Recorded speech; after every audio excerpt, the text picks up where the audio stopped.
જય શ્રી કૃષ્ણ. જય હો, મંગલમય હો. ભગવદ્ ગીતાના ત્રીજા ભાગમાં જ્ઞાનના 6 આભૂષણોનો પટારો છે. જેમાં પહેલું પટારામાંથી દેવ જ્ઞાન, વ્યક્તિને ઓળખવાનું જ્ઞાન, વસ્તુને પારખવાનું જ્ઞાન, પદાર્થનો સ્વાદ આવે છે એ ચાખવાનું જ્ઞાન.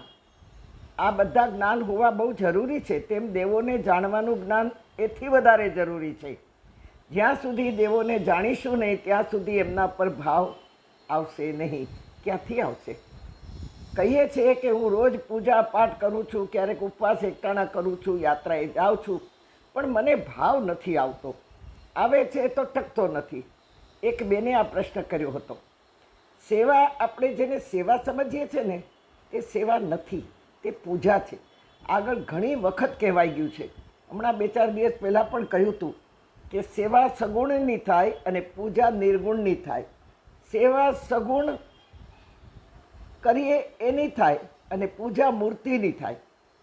આપણે જે કરીએ છીએ તે સેવા નથી. મેં એક્ઝામ્પલ પણ આપ્યો હતો કે લાલાની 4 કલાક આપણે સેવા કરીએ છીએ તો એ સેવા નથી, પૂજા છે.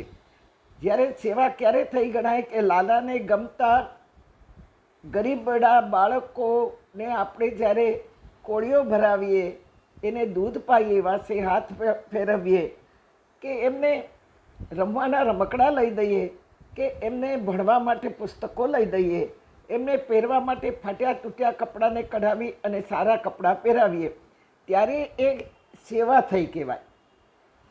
કારણ કે એમાં આપણને નથી વાહવા મળવાની, નથી એવોર્ડ મળવાનો, એ સેવા કહેવાય. બાકી મૂર્તિને સ્વરૂપને કરીએ તો પૂજા છે, સેવા નથી.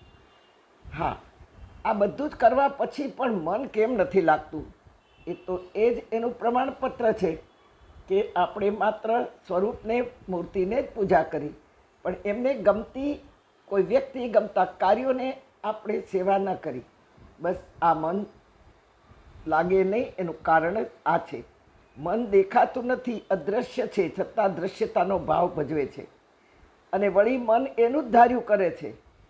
મન ઇન્દ્રિયો પાસે પોતાનું ધાર્યું કરાવે છે. મનની માં છે બુદ્ધિ. માં બુદ્ધિ પાસે બેસે તો સુધરે ને, પણ મન કદી બુદ્ધિ બા પાસે બેસતું જ નથી. તેથી જીદ કરે, માને પણ નમાવે, બુદ્ધિને પણ નમાવે. તેથી તો ડાયા પણ ઘણી વખત ભૂલ ખાઈ જાય છે.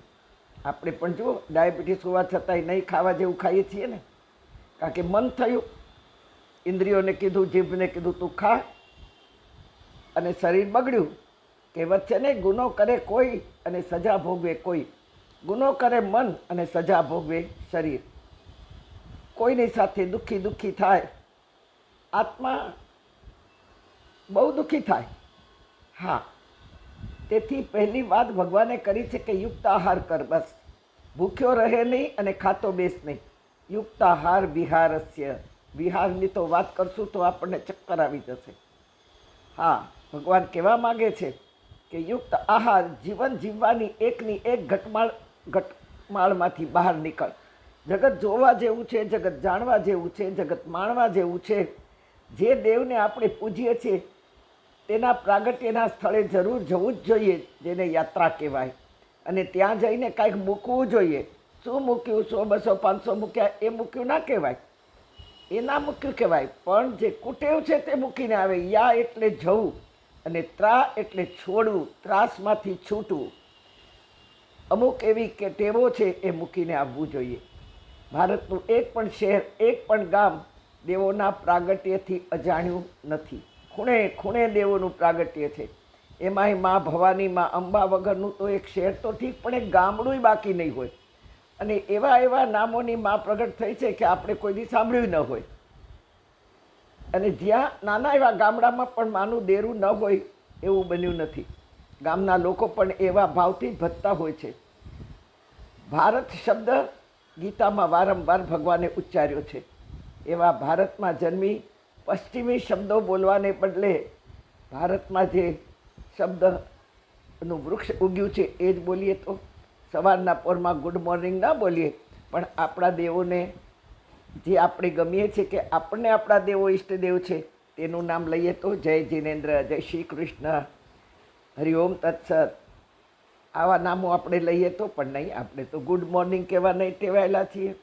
તેથી થોડું થોડું આ સુધારવાની બહુ જરૂર છે આપણને.